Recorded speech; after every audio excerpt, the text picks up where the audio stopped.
Ready?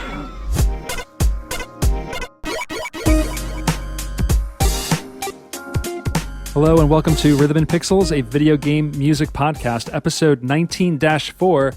We are your hosts. My name is Rob Nichols. And I'm Pernell.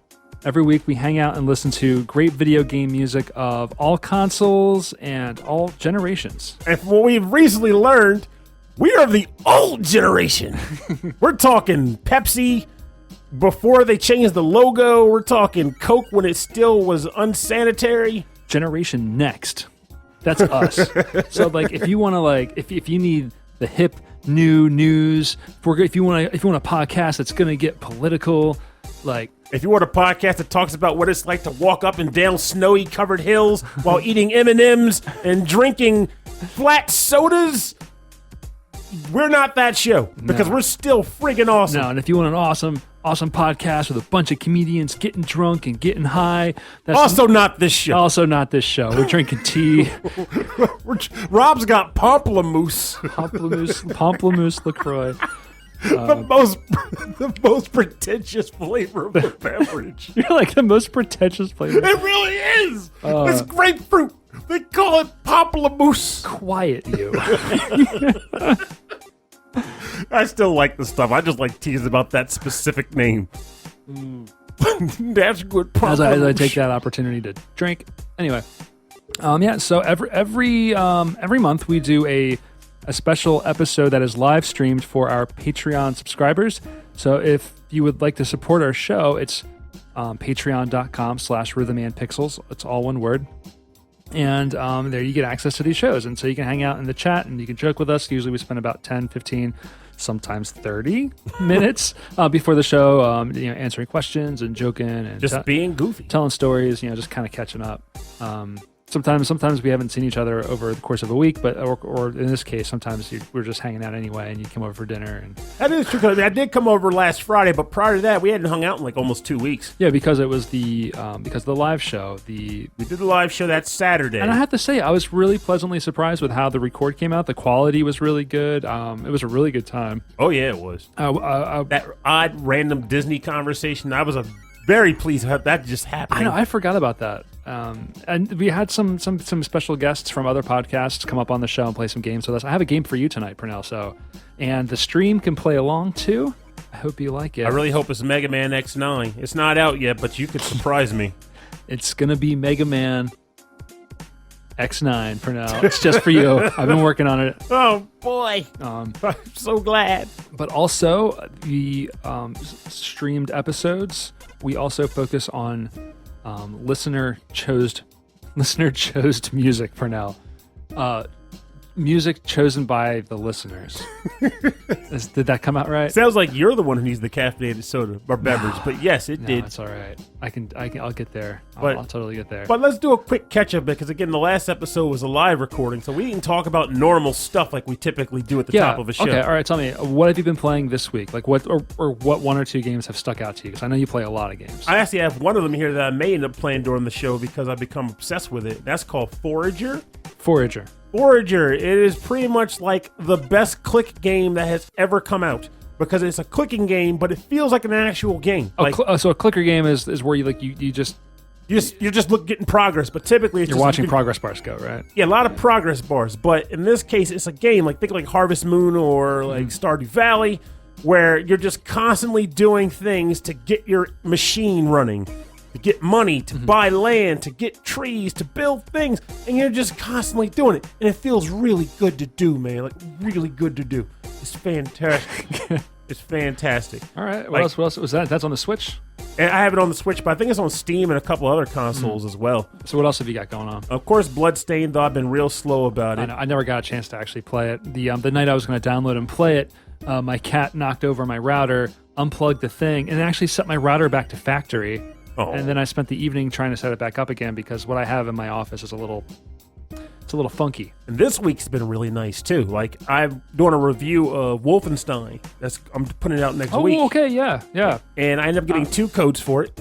And Matt, show fan and our mutual friend Matt, he and I are doing co-op on it. Nice. And I haven't done co-op in a game in a bit. So it's been like a nice return to form of us yelling. It's like, what are you doing? Get out of the And of course it's Matt. missiles are hitting you. Of course it's Matt, so it's like the best. Yeah. Oh, it's a friggin' blast, man. We're getting rocked in this game. Like, man. I'm preemptively buying perks. Like, I knew you were gonna die over there, and I wouldn't be able to reach you, but I bought a perk so I can reach you from afar. Like, get over here, you fool! I spent all my in-game money To help just you. to save your butt. That's right. It's like straight out of an action movie. That's funny. So per usual, I don't think I've really played anything this past week. You played Final Fantasy X some more. Okay, I did. I was out at the beach on Friday and I got way too much sun. I was feeling kind of sick. So I turned on Final Fantasy X and I played that a whole bunch. Really? You could. I feel like I wanted you to agree to this right now. If we can get a consensus, as in like multiple listeners chiming in together to come up with a solid game for you to play, like actually jump on it and dig in, would you do it? Yes. All right. I gotta tell you, a lot of it's just the money. Oh, I totally understand. But I hate spending money. I get it. And it's funny. I still feel like I'm at the point where I'm like, look, we need to band together, come up with a game for Rob to play. And if he won't buy it, it's right. I'll buy the darn thing. I'm hyped for Bloodstained. I'm telling you that. I'm super hyped for Bloodstained. All right, I really am. That game looks so neat. It looks pretty. It looks like it plays great. No, everyone I know, who's talked about it has loved it. But here's the thing. I know you. It may well need to be a game that not only you think looks good, but it has to be a good game that Christy would enjoy watching you play too. Yeah, that's true. So there needs to be a bit of refinement. Something here. where it's like, are we going to watch a movie? Are we going to find a movie to watch? Or are we going to play through a game together that we can both enjoy together? Exactly. Which is why I think maybe Persona 5 is that. But here's the thing. If everyone agrees, that'll be your game. I know that's true, but they don't know Christy. You do. I do. So you're playing to both of our tastes. That is true. Now, I would say the potential is definitely there. She just would have to be, the question becomes if she'd be cool with like the story in between dungeon stuff. Yes, but I gotta tell you, both of us now have realized we have such a low threshold for BS anime dialogue that lasts forever. That's a challenge then, because there's a bit of that. And I'm not trying to knock it. I'm sure like it's just not for us. Like I'm not trying to poo-poo on games like that in anime games. It's just not for me. Oh, I totally understand. It's just not for me. And then admittedly, I almost want to recommend it now because I want to see how you'd compare it to Final Fantasy X's dialogue. Because many would call that anime dialogue. It's just you happen to like it. It is, but it's paced. It's paced a bit faster. We should just call this episode Purnell, he's going to get Rob to play a different game live. That's the episode now. I know. I'm already feeling guilt about. I haven't picked up DDR in a week. Oh, I love Soulless. Rob, please play Persona 5 already. Royal's going to be out next year. Royal's out next year. Don't you wait for Royal. I'll wait for Royal. No, you don't. No, you don't. No, you don't. You'll play basic. You'll love it. It'll be fine. I ain't basic. You kidding me? You're drinking pamplemousse. No, this is refined. This is. I think refined pamplemousse would make it even worse. This is the. If it was a polished grapefruit that was infused with. All right, we're running late on this opening, but I have to ask: have you tried Ravenclaw? No, the sparkling. Some other Harry Potter house. I know, right? That's what it is. White Claw. White Claw, the sparkling beverage. I've had it for free. I'll never in my life pay money for it ever. Well, I had it at the beach, and on a hot day, it's pretty amazing. But for the amount of alcohol that's in it, and for as much as it does not taste like alcohol, it is terrifying. It's the thing. It's like, all right, if I want, this is a weird topic for the show, but I'm gonna bring it on. So I'm buying a beverage that's got alcohol in it. Yes. I want to feel like I'm drinking an alcoholic beverage. I want to drink a beer. I want to drink a whiskey sour. It's the same rum thing. And Coke, all that stuff. I would say it's the same thing as like the caffeinated beverages. You want to make you like, I'm drinking a coffee, or I'm drinking a I want to know I'm drinking Monster, something right? like that. Yeah. You drink. What is the purpose of buying alcoholic water? It's like the friend of mine who tells me all the time, and he listens to the show. Anthony, if you're listening, he doesn't like the taste of water. So it's like, okay, guy, we hear you loud and clear. So we made the ultimate beverage, a liquid infused with water. Well, there's the first joke. Liquid infused with water, but it's not water. It's something else. So you'll drink it. It's like, it's the way I get water into my body without actually drinking water. Like, no. We've finally made water taste like Mountain Dew. Yeah, it's called, we took water and put some sugar in it. We call it gamer water. Gwater. Come water. Okay, so this is an even number episode, I believe. So I'm going to start us off, and I'm going to pick a track from Cameron Worma, who at the last minute snuck this track in. This is from Battletoads for the Sega Genesis, which is a soundtrack I haven't explored, and it is also composed by David Wise, such as the Nintendo version. And the track is called Surf City from the game Battletoads, chosen by Cameron Worma.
Good.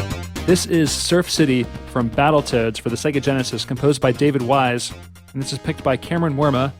And Cameron Worma would like to say, "Hey guys, I wanted to start." I'm about to say, I'm sure he had more to say than that. Oh, I thought it'd be really funny to do that. I wanted to start making more of an effort to win people over to this OST. I've done some minor evangelizing over the years, but people still seem reluctant to give it a shot. The Genesis version of the Battletoads OST is worlds better than the NES. It has hard-hitting percussion that actually drives the tracks, rather than the vaguely scratchy-sounding flicks of the noise channel, glorious synth tones, and all-around more energizing feel. This is the definitive version, in my opinion, and it's just fantastic. It's just a fantastic Genesis soundtrack. I think this track in particular is a great example, so enjoy it. All caps, enjoy it. Or else. Well, fun fact. I am enjoying this a lot. I am quite a fan. Like, I am not a fan of the game, and specifically Surf City and the darn Turbo Tunnel. Those are both traumatizing stages. So to hear this track be the one you submitted and be this good, I am flabbergasted. Yeah, it is a very good tune. This part right here is really good on the NES, but like on this, it sounds amazing, and then it breaks into this. The B section or C section right after this. It changes the instrumentation, and they wouldn't be able to do that on the NES. It's really good. It's really clever. Like, it's not doing anything super amazing or different with FM synthesis on the Genesis. It's just doing it really well and really cleanly. So, Cameron, you won me over. I'm going to be listening to the rest of this at work tomorrow. But then, of course, you're going to try to play Battletoads, and then you're going to curse this OST. They're going to be playing Battletoads at work. I can't come in today. I'm playing Battletoads. I mean, I'm sick. They're the same thing. I'm sick of Battletoads. I like Battletoads. I know a lot of people do. I get I'm in the minority in that regard. It's glitchy. It's buggy. It had some creative level design, I'll give it that. It does. And the music is good, I'll give it that. So the music is great. And I'll even admit that I think the general characters in the game are good. It's just the Battletoads game itself bugs me. Like, what I would like to see happen, you know how Rare recently announced the Battletoads are coming back on Xbox? In POG form? I would have liked to have seen them redo Battletoads, the original game, in its actual state, like the same levels, but with today's technology and the ability to get all the glitchiness out. Like, imagine a high-res, competent Turbo Tunnel, Snake Pit, yeah, grappling hook stage. Beat 'em ups have been making a comeback. Yeah, like, Like, they could have done that. There's a lot of them coming back, and there's going to be a theme of beat 'em ups later today on the show. Oh, Actually, with Cameron Childs, I'm working on a beat 'em up game with him, or maybe like some smaller mini games. But I've been doing a lot more programming lately, and I've been feeling really pleased about it. I just want to get a voice in it. That's all I ask. Oh yeah, no, you're gonna do all the voices. All right, trying to work on all my different voiceovers. No, I have. No, you don't have to. I have enough recordings of your voice now to make you say anything. That's scary, actually. I hereby sign over all of my game collection, all of it. Which, speaking of game collection, I actually typed up a list of every board game I own, and I finally completed it recently. It's disturbing, but it's a large list. Well, you're listing a lot of these expansions, right? But that counts. They all cost money. Certainly do. I don't see the MSRP on here. Is that just too depressing? Yes. Also, I get games from different prices. Some of these I've never heard of. Brew in USA? That's right. I'm a connoisseur of the video and board. Which, for the record, we are doing an episode in the near future. Oh, man, We've got so many of these I want to it. play. Yeah, Ex Libris I want to play. We're going to do music that you would play board games to. Heart of Crown was really good.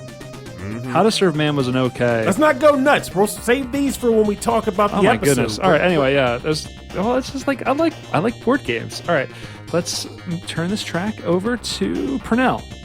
Pernell, what do you want to go first with? I'm just loving this chat in the group. We're all discussing our favorite wines and beverages. Oh, okay. All right, so I'm going to start with a track that came as a surprise because, in fact, I don't even think it was really a submission for the show. It was just a track to be shared. But she's a patron, and she shared it in a place where I could get it, so I took it. So it's a track from a game called A Short Hike, which I only heard of when she submitted this track. Yeah, I never heard of it, and I looked it up, and it looks really cool. It does, right? It looks so pretty. And the track title is called Somewhere in the Woods, and is composed by Mark Sparling.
welcome back. You're listening to Somewhere in the Woods from a game called A Short Hike and composed by Mark Sparling. It's submitted by patron Jupiter Jazz. Oh, man, what a great pick. While this song was playing, I mean, we were just chatting and everything, but like all of the Patreon members in the chat room were like, this track is so good. It's so chill.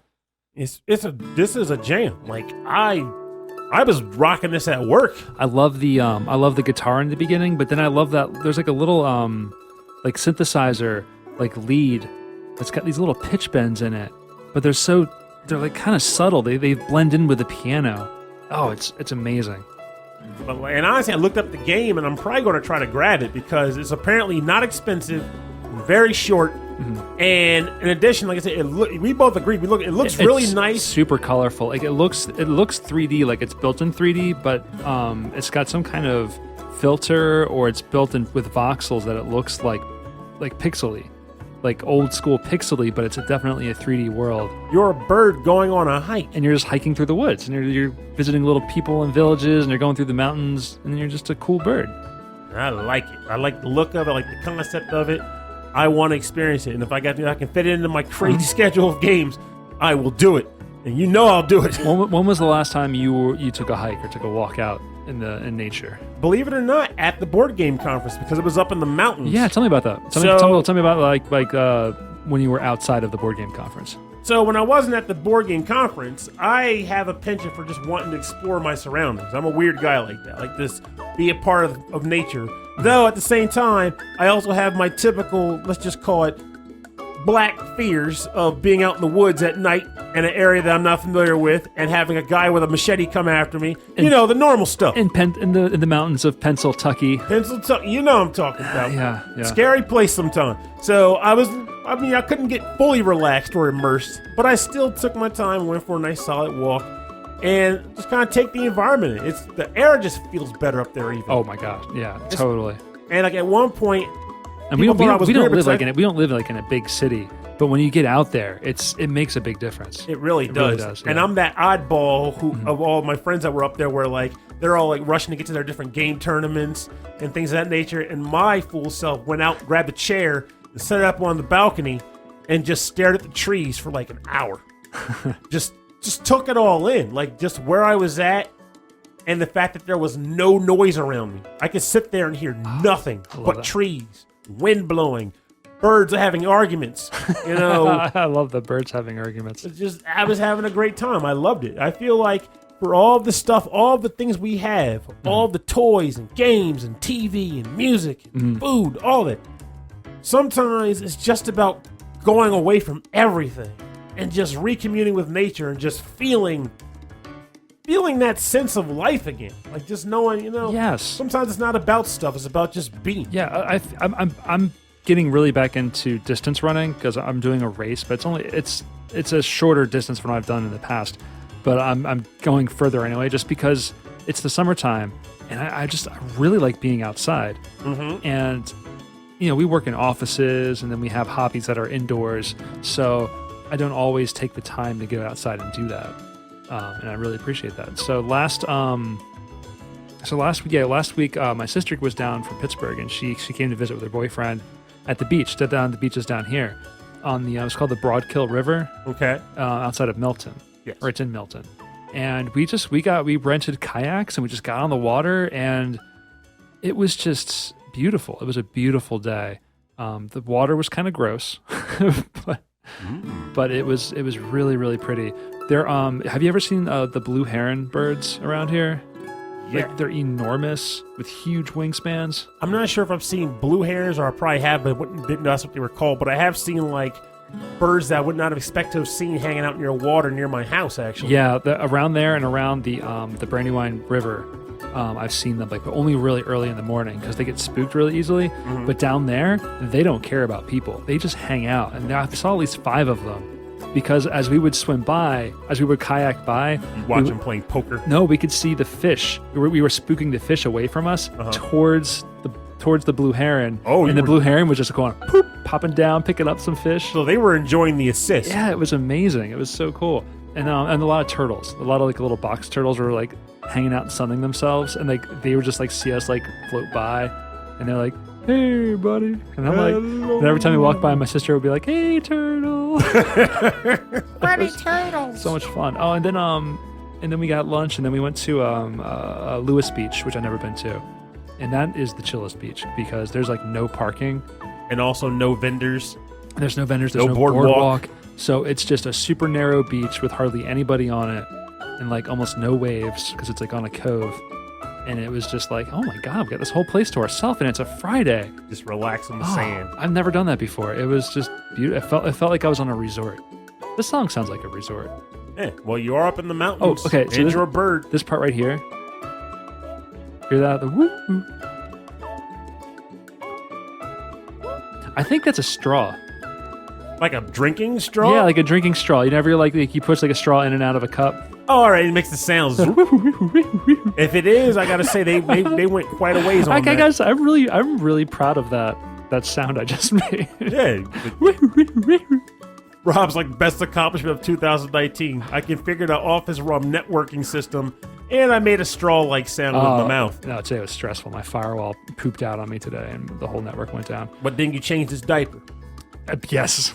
I changed the firewall diaper. There you go. All right, so I'm going to go with, I keep thinking it's my track because this is something I would absolutely want to pick.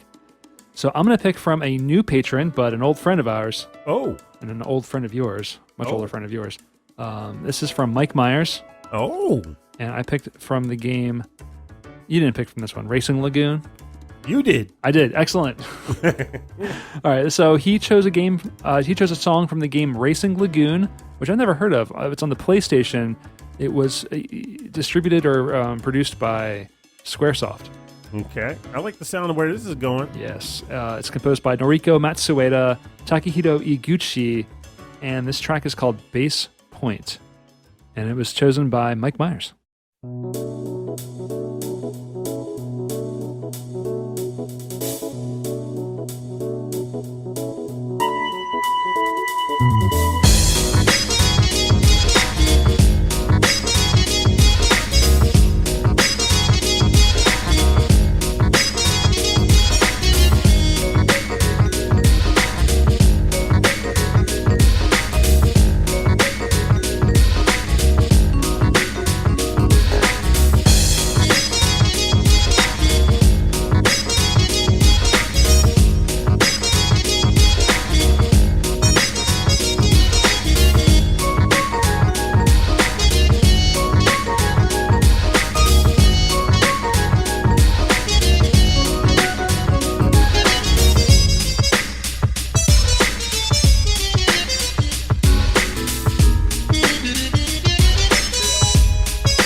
You're listening to Base Point from the game Racing Lagoon for the Sony PlayStation, composed by Noriko Matsueda, Takahito Eguichi, and it was chosen by Patreon subscriber and all-around cool guy, Mike Myers. Hey, this is a great track, actually. Yeah, this is a really cool track. And I think it's interesting that, I guess I didn't even know that Racing Lagoon was a game. When he first submitted it, my first thought was maybe he meant Bahamut Lagoon. But knowing him, I was like, he wouldn't get the names mixed up. He knows his stuff. Yeah, I was expecting like a wave race kind of thing or like a boat racing, but it's cars. So I don't know. It does have like kind of a car racing. This is super cool. I feel like this would be more of a menu theme though than It could be. But it says base point, so maybe it's like racing stats at the end of a race. But, that's possible. But this is a good opportunity for a quiz. Pernell, are you prepared for a super awesome quiz? Maybe. I haven't decided. I got some fun stuff set up for you. Is it about Fire Emblem? Because they're all talking about Fire Emblem. By the way, Edelgard, the red lady, she's my captain. It is not about that. It's about beat 'em ups, Pernell, because everything's about beat 'em ups. Well, the world is a big beat 'em up. Wait, no, it's not. That'd be horrible, actually. No, maybe not. If you get hungry, you just knock over a steel drum. But then there'd be a steel drum shortage. Okay, so the game is this a real Streets of Rage enemy? What, is a photo involved? No, it's not visual. I just made some visuals for the chat. Oh, okay. Okay, so I'm gonna give you the name of an enemy. Okay. It could be a regular enemy or a boss. Okay. From any of the 3 Streets of Rage titles. Specifically Streets of Rage? 1, 2, or 3. Okay, I got this in the bag. Yeah, there's not many of them. I mean, there's enough of them, but it's not like a huge amount. Okay. Okay. And I'm gonna have a little snippet from like their wiki page about who they are and what they do. And you gotta tell me if they're real or fake. Okay. Okay, there's 10. Wait, so you're telling me you can come up with fake wiki entries? That's the best part of this game, Pernell. Oh my god. That is the best part of this game. Okay, so is this a real Streets of Rage enemy? Okay. First one, Big Ben. He's a baseball player of massive girth from Streets of Rage 2 and Streets of Rage 3. Well, I almost gives it away, but yeah, he is from Streets of Rage 2. He does and he blows fire, and if you try to backdrop him, he will crush you and do damage to you. All right, I hope someone's keeping track of the score because Pernell, you just got one. I try. Right. Big Ben! It's friggin' Big Ben! If I missed that, I'd have been depressed. Okay, the next one. R. Bear. He's a boxing boss from Streets of Rage 2. Yeah, I actually make fun of him sometimes. He's like, hop, hop, hop, hop, hop, hop, hop, pow! That's his thing when he does his combo. He is real. Oh, I know. Very good. R. Bear, the boxing boss from Streets of Rage 2. Grizzly, a tough regular enemy in the late stages of Streets of Rage 3. All right, Streets of Rage 3 is one of my weaker games. There's actually more enemies in Streets of Rage 3. I'm going to go with false just because I don't want to take a shot in the dark on that. It's fake. Yeah, buddy. You're right. You ain't fighting bears in Streets of Rage, baby. Abadidi. Yep. Recurring enemy wrestler from Streets of Rage 1 and Streets of Rage 2. I love how not only did you choose the names, but I have like jokey references to all of them. So, Streets of Rage 2, Blaze's over an A attack is when she does that kind of Kikosho type attack. And I used to go, Abadidi! Abadidi! That's like I used to make like she was saying that when she did the attack. All right. Guarda, a regular syndicate hoodlum with low life that's in Streets of Rage 2 and Streets of Rage 3. I feel like this is a trick question because I feel like that is a name, but I feel like it's a modified name that actually exists. Like Garcia or something. I'm going to go with false. Fake. Bam! You are correct. You are. I'm on fire here, boy. You're going for it. Perfect. We'll see. Anything. J Power, a fast jumper from Streets of Rage 2. Watch out for his kicks. J Power. J Power, a fast jumper from Streets of Rage 2. Does a lot of kicking. I want to say false, but I'm going to go with true. It's fake. I should have stuck with my gut. Something like I'm trying to picture, like I don't remember a J Power. In fact, at first I thought you were kind of punning me with that jerk that slides who's just J. I love it. I'm just happy I got you with one.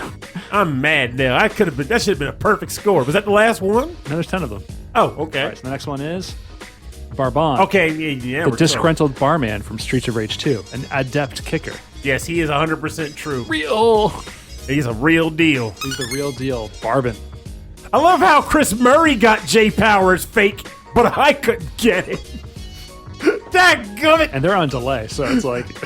That's why I noticed, because it shows up on the screen here, and he's like fake. I'm like, crap. All right, here we go. Ready? So did Christopher Shenstrom. Oh, my God. They know it. All right. Taxman, a knife-throwing enemy from Streets of Rage 1.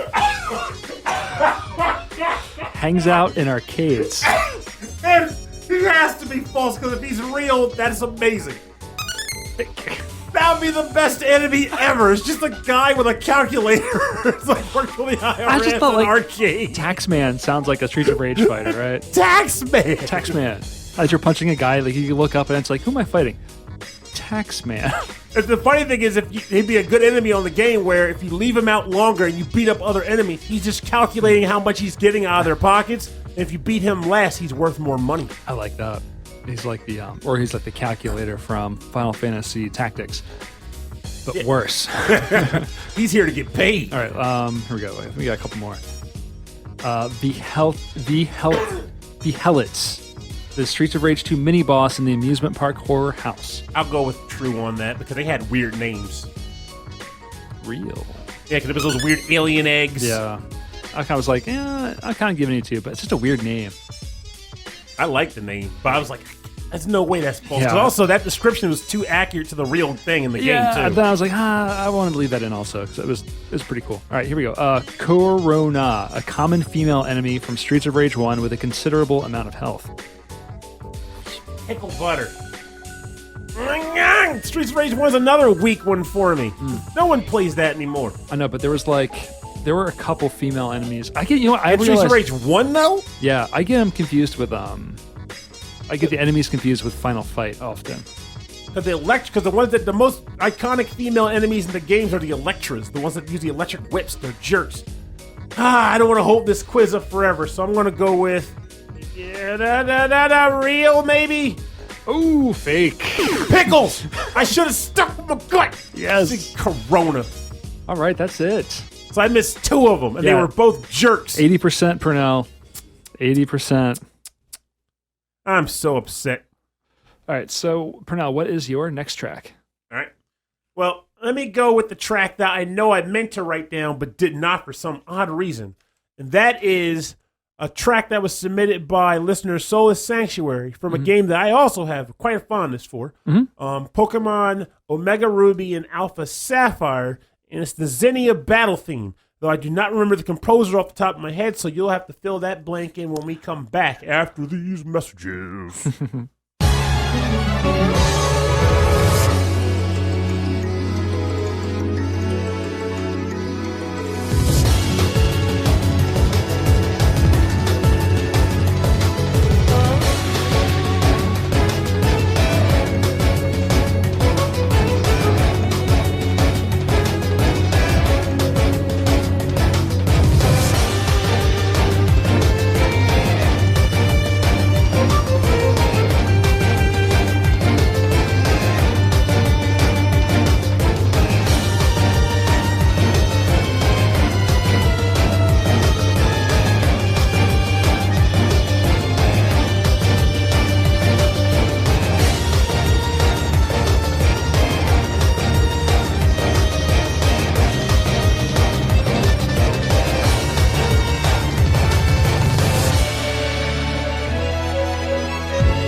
Welcome back. You're listening to Zinnia's battle theme from the game Pokemon Omega Ruby and Alpha Sapphire, composed by Shota Kageyama. Now, I will admit it's been a long friggin' time so my memory of who Zinnia was by story is a little lost. For a second I wanted to believe she was like a time traveler, but I'm pretty sure that's not correct. What I do remember about her though is that she shows up in the post game of Omega Ruby Alpha Sapphire, and she is deeply tied into you eventually getting Rayquaza and then gaining his Mega form when she teaches it Dragon Ascent. Which is interesting in itself because she's like, come on, be a cool Pokemon for me. He's like, no. So once you get it, all of a sudden, he's like, yeah, I can go Mega for you because you're the faceless and protagonist of the game. So, of course, you can get power. Whatever. Point is, she herself was a very cool and determined character. And I also like the fact that this is like the only game in the series where you also have to go into space and fight a Pokemon. That's awesome. And the official soundtrack notes, the track was called like Bookkeeper or Lore Keeper. The Lore Keeper Zinnia. So like, what's her deal? Is she like is she a record keeper of all the Pokemon battles that happen? Nah, it was probably something more specific, like she's just like a dragon savant or something. Like she loves dragons and the history of them, something. We'll have to look it up a little bit later, most likely, but it's a fantastic game. Fun things about Pokemon. Ruby and Sapphire were likely my favorite ones in the series for a number of reasons. First one being that they were the first ones to be on full of color and life. Yeah, they were on the GBA. Game Boy Advance. The first Game Boy Advance ones. I love the battle music. They just mocked and joked about it a lot because every track had horns in it. like it's almost like they just went to like a jazz bar and just paid everybody to just do their best. And it's a shame, like on the Game Boy Advance, the sound hardware kind of crunched up all the sounds, so the horns probably sounded like kind of forced coming out of the soundtrack. Yeah, it was a very weird sounding horn, but I love those horns, and to this day, even with the revised versions of the remix versions for this later 3DS remake, I still, to this day, prefer listening to the old Game Boy Advance horned versions of everything. I will play them to this day in my car. No qualms. But, yeah, I have always been a fan of this game. Also, some of my favorite Pokemon originated from this game, like Gardevoir and Ralts. Mawile was in this one originally. Oh my god, I love Pokemon Ruby and Sapphire. Love this game so much. So, what makes it Omega Ruby? That was just their way of rebranding the same game again. Okay. It's not Sapphire. It's Alpha Sapphire. That's what makes it different. Well, it's so funny. Like I didn't even hear when this came out, and then I started seeing it come up, like in the VGM Facebook groups and stuff. And I was like, Omega Ruby. Okay. Yep. I guess so. That's just their excuse for just pumping out the remastered sequel. Like the original Pokemon games were Red and Blue in America anyway by name. So when they came out with their Game Boy Advance remakes, they called them Fire Red and Leaf Green. They're the same games, just they are updated for Game Boy Advance. Typical added components, like maybe like a new post game or something. But in the end, it's a nice excuse to revisit classic games on new hardware and see what could be done with them, how they could look. They did a good job with it too. And honestly, I love the post game of Omega Ruby and Alpha Sapphire because they had that like a battle island, and it was like all these cool. You can get a bunch of new moves that turn your Pokemon by going to shops and spending PP or whatever. Spend that PPs. So the post game is like after you completed the story, right? You've got. Yeah, you beat the normal, the typical Elite Four and champion. Now you're leveling up and you're exploring what your Pokemon can do and teaching them different tricks. Yeah, it's all about post. When you get to the post game in these games, it's usually like one little tiny story element, and then aside from that, it's usually like some form of battle tower or battle castle or battle picnic or battle DMV. I read somewhere they've gotten rid of like the normal Pokemon battles where you can just catch them normally, but then all the battles take place against trainers. Unless something happened that I don't know, that's not true. You still do normal battles. You fight Pokemon in the wild and you do your stuff. The Pokemon Go game is just throwing Pokeballs randomly at them. From what I heard, or maybe they were talking about it, they were talking about removing that game mechanic from like the core game series because it's turning into like more busy work because the excitement was happening when you actually fight trainers. If they did do that, how do you feel about that? Mixed bag. So I will say that catching Pokemon in the traditional sense can be annoying depending on what you're trying to catch because you have to get to that point in time where it's like, okay, I'm level 72 and this Pokemon is level 20. I have to hit it with false swipe because otherwise every move I use is going to kill it. And then I got to throw a ball, yada, yada, yada. It gets old fast. I like coming across new Pokemon in the field and I like trying to catch them. But I could do without battling them if I didn't have to, because the battle was kind of just meh. It starts to get tedious, right? Yeah, they're tedious. So I like the idea of fighting wild Pokemon for experience, though. So in that sense, yeah. So if you're looking for a grind, like that's the way to go. Yeah, so like I would say if they got rid of, I would like them to keep wild Pokemon battles, but I would like it to be so that if you wanted to catch a wild Pokemon, you didn't have to go through the whole weaken it and then catch it component. Streamline that part. Yeah, I agree. And then also definitely put more focus on trainer battles, more double battles, more triple battles, because to me that's also the thing I like the most. I like double battles. Love double battles because they're more strategic. Yes. Yeah, there's more decisions to make, right? Yeah. It feels more like a board game. Yeah. Oh, well, yeah. Yeah, pretty much. All right, so I'm gonna go with my last track. This one was submitted to us from listener Stephen Miller, and this is from one of my favorite games of this year, is Tetris Effect. And this is the first track called The Deeps, and the track is called Connected. I'm Yours Forever. This was composed by Hydelic, which is Noboru, Mutoh, and Takako Ishida, featuring Kate Brady with vocals and lyrics.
Connected, I'm Yours Forever, the credits theme version from the game Tetris Effect for the PlayStation 4, composed by Hydelic, Noboru, Mutoh, and Takako Ishida, featuring Kate Brady, and that was picked by Stephen Miller. So thank you. I picked that one because one, I already had it downloaded because I was listening to it, but two, it's a little bit it's a lot different from the track that plays during the stage. And the official soundtrack hasn't been released for the game because the music is modular in that you can play a stage longer or shorter. So certain sections of the music stretch out, and depending on how you play the game, and it's still just Tetris, but depending on how you play the game, certain instruments drop in and out, and the sound effects of dropping the blocks drop in and out, and it complements the music. So I think that has a lot to do with why the soundtrack hasn't been released yet. So there's only been a sampler CD, and this track was on it, and it's the credits theme. It's beautiful. I just want this trend to extend to other puzzle games, to be honest with you, because we've had it for Lumines, which is the originator of the whole music puzzle game, and then Tetris Effect. That's it. If I'm forgetting something, someone can let me know, but I feel like that's gonna be almost hilarious to see them try to do it with Puyo Puyo, because that game is so darn stressful. But Puyo Puyo, Magical Drop, Wario's Woods musical version. Wario's Woods. It's like to see a musical Dr. Mario. Yeah. It could be all like hospital jingles. Hospital music. It's just like, yeah, it's at the waiting room. It's Dr. Mario waiting room edition. It would work though. People would be all about it. But anyway, I had to play this one because Yeah, I feel like it's so emotional. I mean, you're just playing Tetris, but it makes you like really like kind of sad and nostalgic. It's great. And then when she starts saying we're all connected, and you're dropping the blocks and all the blocks are connected, you're like, yes, they're all connected. And then they disappear. And then they disappear like all my family and friends.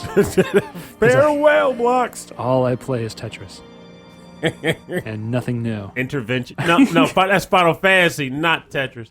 You have your group of games. I'll give you that. I'm just saying. I am not going to be guilted. Oh, any further. But I'll try. I'll try, sir. Because I do what I like in my free time. Damn right about that, though. That's a fact. Yes. All right. What is your final track? Let me think here. What shall be the finale?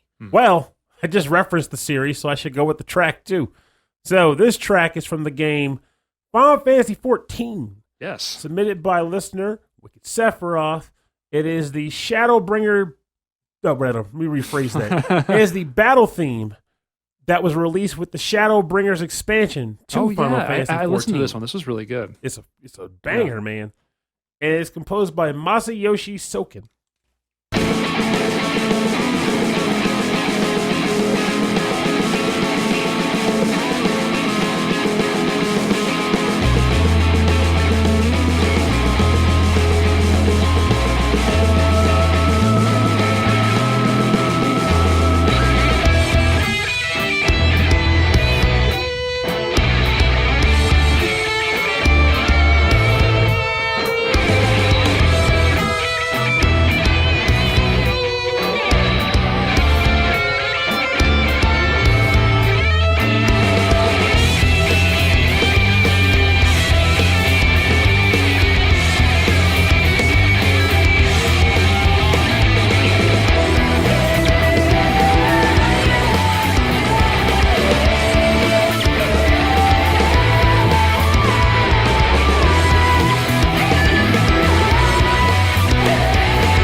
Welcome back. You're listening to the battle theme for the Final Fantasy XIV Shadowbringers expansion, submitted by listener Wicked Sephiroth, composed by Masayoshi Soken. So it's funny to listen to this track and then realize that it's the battle theme for an MMO, because it's been a while since I've been into one. I played World of Warcraft, I played Guild Wars 2, but for as fun as they would be in the context of the game, they were never really fast-paced or energetic, like probably because they have to keep multiple games synced up with the enemies on the screen and stuff. That's probably why they made the... I mean, this music probably goes a long way towards making it feel a lot more energetic. Like the music isn't going to be in line with the gameplay, but probably in more of how they wanted to make you feel playing the game. And I could go with that for sure, because I think if I were playing this MMO, I would still feel really good hearing this when it came up in game. Like, let me beat these Ferengi. Well, I don't even know what a Ferengi is. I've heard someone mention it recently, so I said it. But like, that's a Star Trek alien. Let's beat these Ferengi. They're mostly peaceful. All they want to do is trade. Let's trade with these Ferengi. In a world that's not dominated by money, all they want is money. Let's beat these Ferengi. I love them. I'm just not going to settle on what I want to do with these Ferengi. That's what I'm accepting. But this track seems like it would be a pretty cool thing to hear within the game's context. It just amazes me in the sense of thinking, like, this track is definitely faster than the content. I'm positive. It's got to be. But it's good, though. I like how grungy it is. Like, as soon as it started, I was like, this is some grungy stuff, man. Yes, like yes, man. The moment I heard it, I was like, well, this is immediately being picked for the episode. Like, I can't even not choose. This speaks to me. Actually, Wicked Sephiroth chose like 5 or 6 of them from the game and sent them our way. And that's how you do it. Yeah, I was really enjoying all of it. So thank you for doing some of that legwork and going through the tracks. My vote for these live episodes is always bombard us with tracks. I mean, just throw them at us Yeah. because at the end of the day, we might not pick a bunch, but we not might today. pick Maybe not tomorrow. But, baby. oh man, They can pick, and even still, I just want to hear what you guys like. So even if it doesn't go on the show, I'm out there jamming to it in the office or at home. So my nephew's getting married, so they're having play this battle track having, for like, a him. wedding. Yeah, like they're having like a wedding shower or whatever. Yeah, an engagement party. I'm playing this at the engagement party. They should have never asked me to DJ. It's over now. Yeah. No, I'm not DJing. I'm just. Now you got to play this track at their wedding. They go on the dance floor, the first dance. They know better. What the heck's going on? Just go with it. Get ready for battle. So RJ does play a lot of games. He's really. Oh, it's Ari. Oh, yeah. Yeah, it's RJ. Yeah. Oh, definitely play this on the first dance. He'll love it. His wife will kill you. Yes. But then she'll get over it later after you all have a hearty laugh and booze. Rob, you gotta stop playing. 2 hours of Yuzo Koshiro. Oh. You mean what you're telling me? I need to play 3 hours of Yuzo Koshiro. You got it. The song from Etrian Odyssey is so romantic. It's Play all about you. The song is called Ecstasy. It can't possibly be bad, can it? It's called The Poets, and it's part 2. That means the first was really good. The first one's even better, trust me. All right, I'm turning this track down, and we're going to get into the part of the show that Pernell and I like to call the bonus round. Bonus round. Bonus round is the part of the show where we play covers and remixes based on our theme, and our theme is you, the listeners. Except for this time, I picked the track. I actually kind of wish we had a track that was specifically like, this track is inspired. I've been inspired to pick this track because it reminds me of the listeners. The listeners. This one makes me think about all the people who listen to me and how weird that is. Jesus. Honestly, I'm not going to lie to you. It's kind of strange, It's right? been years, and I still, to this day, get that feeling of like, what do people enjoy? But I'm also happy that they do, so I'm all about let's keep doing it. Do you like drive home and you're like, this is a thing? Is this a product? Yes, but I appreciate it wholeheartedly. Like, you gotta understand, like, life is weird. Yeah. Like, you go out every day and you're doing stuff you're trying to do. So you're trying to meet people. You're trying to make things happen. And then you go home and you just kind of put your feelings like, man, well, that was a long day. Whatever. Go at it again tomorrow. And then someday, during the week, you record this cool show. And we're just hanging out, doing normal stuff. And through this show, we've made so many nice friends. Conversations that happen well off the show. Yes. Just talking to people that we met through this show. I can't even describe how good it feels to have that. Like, it's amazing. And all the time I'm sitting there like, I'm the same guy who is like having struggle dates at board game cafes, but I can also come here and just have this cool dialogue with all of our friends on the chat and with my buddy Rob. Yeah, it's a feeling of like, hey, it's kind of normal, right? Yeah, it's normal. Whatever it is, keep doing it. I'm not weird. It's the children. It's the children who are wrong. The children who are wrong. It's more Simpsons references. Forever and ever. All right, so this track just came out yesterday. It was released on the Game Chops label by the artist Mykah, Mykah. I haven't played a track from this artist since way back. We had Matt was on the show, and it was a remix of Super Mario Kart 64. Ooh, that's my game. And it was hilarious. It's because it's like all of like the weird laughing and screaming going, wow, Wow! but this one's not that one. This is from Super Mario Odyssey, and it is the Steam Gardens Mykah remix. And yeah, it is produced by Mykah.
right, that is the Steam Gardens Mykah remix from Super Mario Odyssey. That was produced by Mykah, Mykah. And I chose that because obviously it's a cool, chill drum and bass tune. I love that fast tempo. I really like the bass he got on that thing. It's a super deep sub bass that just sort of like rolls with the beats. And I don't know. I like that. I like that style where it's not like a plucky bass or like a really grindy bass, so you can hear like the plucks. It's just like a smooth, one long, smooth rolling bass. I liked it, but I gotta admit, you kind of set me up during that earlier talk up. I wanted to hear some. I was hoping to get some random Mario Odyssey sound effects. Yeah. That track is the other track is pretty bonkers, but this was like it's still really well produced. Like it's really clean. All right, so Pernell, what you got for the bonus round? So it's kind of funny. You picked a track from him earlier in the episode, but I ended up picking a bonus round track from him as well. We got to make up for lost time. Yeah, that's right. So my bonus round track was submitted by listener Mike Myers, and it is a remix from an old game that I really need to go back and beat, but I love the game for its premise and just in general because it reminds me of Twin Peaks. The game is called Deadly Premonition. The track title is Life is Beautiful, and the composer of this remix goes by the name PPF.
Coffee time. This is coffee music. Yes, it coffee is. shop music. So you just listened to Life is Beautiful from the game Deadly Premonition. Remix of it, mind you, not the original track. Submitted by listener Mike Myers and composed by PPF. So this track hit me very well. It's a very relaxing tune, which kind of fits well for the state of the game, because even though there's a lot of crazy crap that happens throughout the game, the main setting of the game itself is a quaint, like, northwestern town where outside of the weird crap, this tune would be perfectly fitting for it. Coffee shops, visiting people's homes, trees, open road, the works, baby. It's all there. And as long as you're able to handle what feels like probably a few cheap production shortcuts, you got a good game on your hands. And this remix is a perfect encapsulation of that feeling. Is there whistling in the original? I don't recall. It's been that long. It's so catchy. It's so catchy.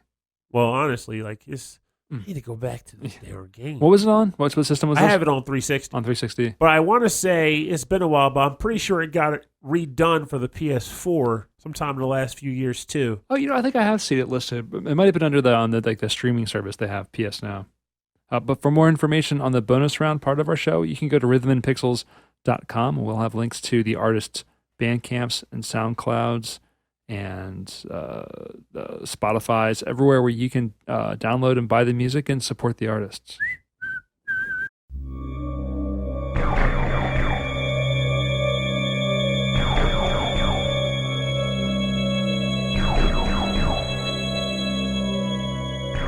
All right, well, thank you for joining us for episode 19-4 of Rhythm and Pixels. This is our Patreon episode for July. Patreon live-streamed episode for July. And we're going out on a track from Metroid Prime. This is the Space Pirates battle, chosen by Nick Walker. Or that Nick Walker. Nick Walker. The very same. The Nick Walker. So this track, honestly, is always a good one, too, for me from this game. Like, Metroid Prime was a game I almost didn't even want to play because this is the time where I still was kind of like, I'm not too big on FPS. So for this to be one of my favorite franchises and go in that direction, I was like, I don't know. But it sung to me. I loved it. And this track was a really nice favor for me. Whenever it came up, you knew things were about to go down because combat was usually about to happen with jerkbag space pirates who could jump around. I like that. Dashing around the map and jump. You're like, aim! I like that percussion. It's kind of like... Another game I didn't finish, though. I admit this, in the case of not finishing this game, I didn't finish it because of that stupid elevator problem. And I'm not ashamed to admit it either. So I was addicted until I experienced that glitch. And I was like, screw this, I'm done. Are they still making more Metroid games? There's the constantly rumored Metroid Prime 4, which is supposedly still in development, but they aren't saying anything about it. Aside from that, I've heard nothing Metroid-like. So we're basically relying on all these other studios who are making like the Metroidvania type games. Which, by the way, I think it's funny. Not too long ago, Kotaku wrote an article where the guy says, we need to stop calling it Metroidvania. And don't get me wrong. I get what you're probably thinking. It's a pretty dumb name. Why do we call it that? At least Max does. Max definitely says that. He's like, it's a dumb name. Yeah, I saw. Yeah. With Max's argument, I was like, you know what? You're right. We should probably think of a better, because if someone's not really playing, someone's new to gaming, they'll be like, why do you call it this? I don't have this history. I don't have this vocabulary. But here's the thing, though. My response to that is typically, I'm not going to deny the potential for changing it. I'm fine with changing it because reasons like you said would be one such thing. Two, I feel like Metroidvania is a pretty long thing to say to describe a game.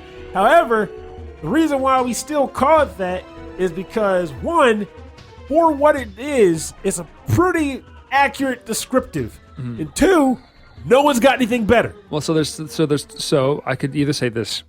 I could say, well, we don't call them Doom clones anymore.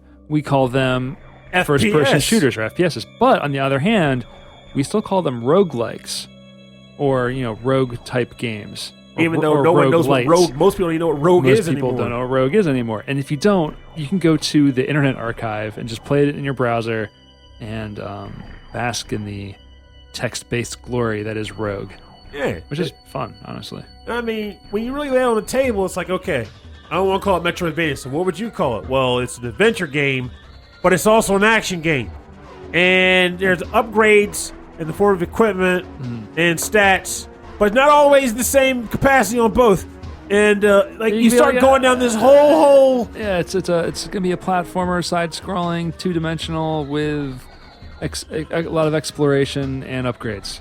Yeah, it's like that's a lot of nonsense. That's a lot. Yeah. So I mean, think of an acronym for that, and you're good. You're golden. If you can coin that term, you are a millionaire. They can even just call it an NV game for short. But then you're going like, what's NV stand for? Metroidvania. Oh crap, we're back there again. I've heard you call it Iguvania. Iguvania. But that stems as a more strict term that the actual creator of Symphony of the Night had, saying like, Iga created Symphony of the Night, and refer to Iguvania as like a strict duplicate of that style of game. Like no variations of his format. Yeah, his format. Yeah.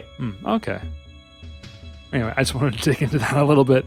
But anyway, thanks to everyone for listening to the show. Metroid Droid. Zeltroidvania. Yeah, we're melding ideas together in this chat room here. Zeltroidvania. Metroidoid. Great idea. Zeltroidvania. I love it. A Metroid Prime dash again. Anyway, thanks everyone for listening to the show. Thanks for everyone in the chat hanging out with us all night long during this live stream. It's not that it's very late. It's just I go to bed early.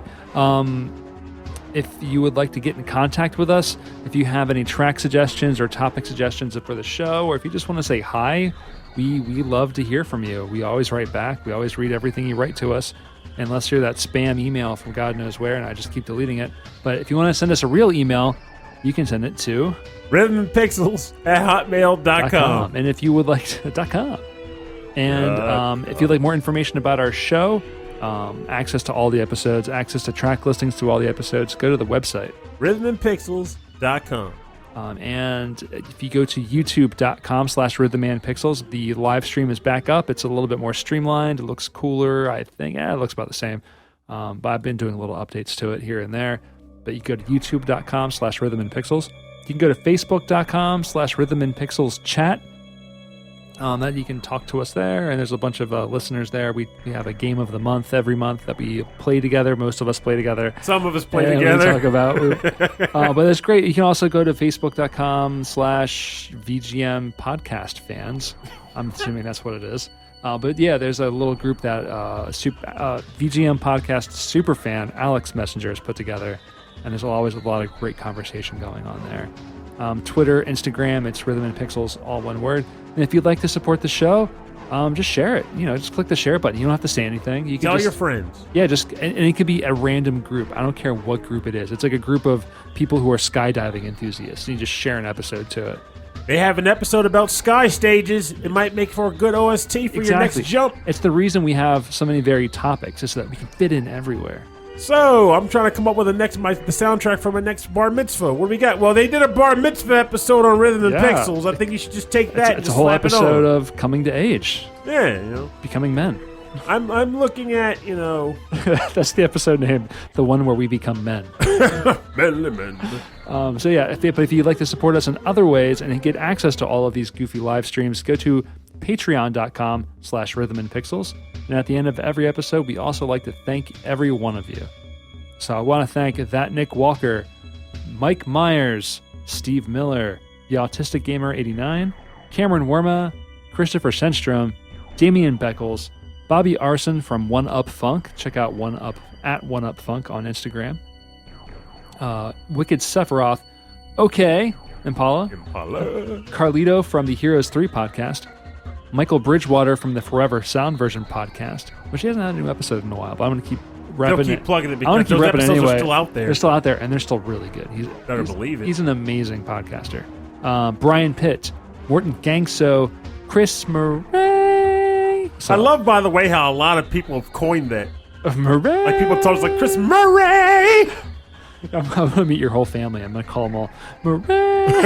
The Murray. You should have never taken his name.